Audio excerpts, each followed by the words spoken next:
So last year, just about August of last year, I made a video on how to get tables inside Adobe Express.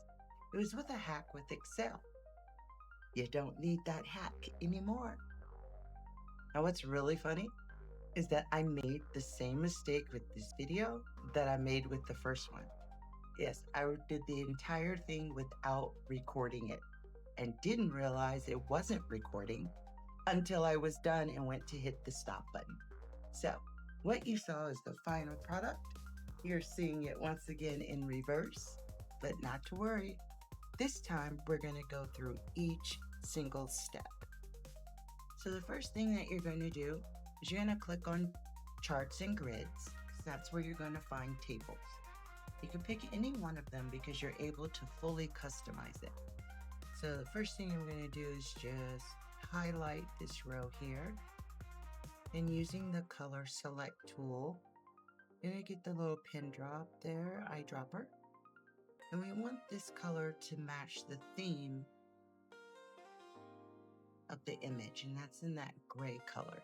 And now we want it to be slightly transparent, so we're going to use this glider right here just to adjust it. And you'll see this shows you the font color. It's in white.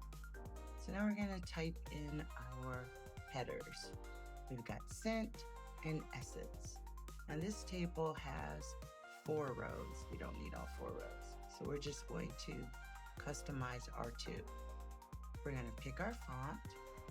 And now you can choose any font that's available in your library. So if you don't see one you like right away, you go down here. All of these fonts that show up, you're able to use. Let's find us a good font. Let's go here. Let's look. Yeah, I think this one's gonna work. Yeah, so again, you see we have 4 rows. We're going to change the size of that.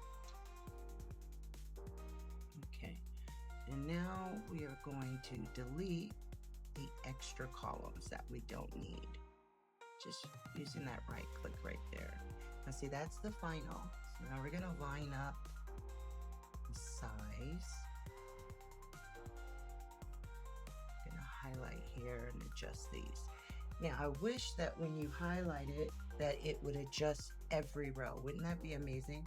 It doesn't. You will still have to adjust each row individually. Okay, so I'm gonna push this over to the side so I can see what my categories are. So you see this section here. I'm gonna match this.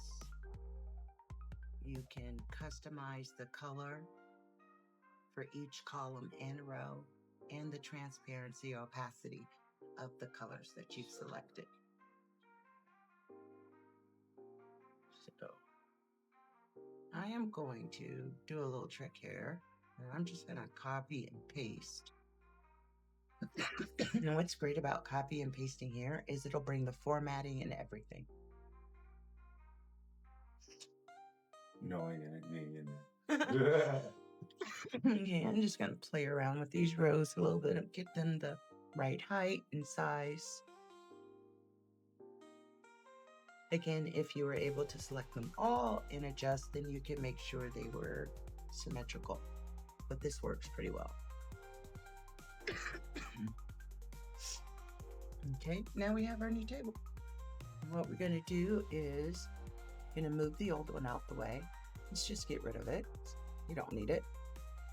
Hold on one sec. Now this table we do like. I'm gonna put that up in place. Now we want it to be centered on the bottle, and it's not centered on the bottle. So I'm trying to manually adjust it.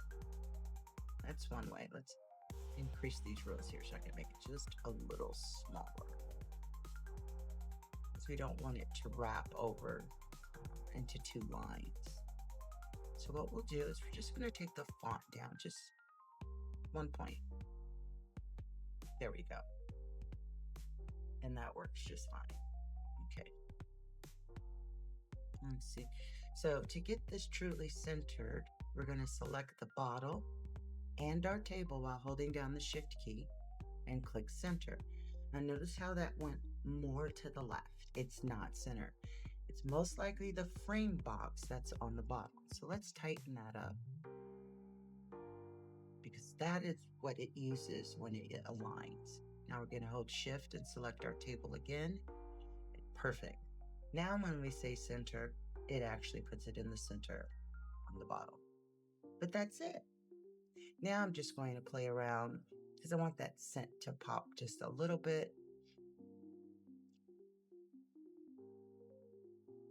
There we go.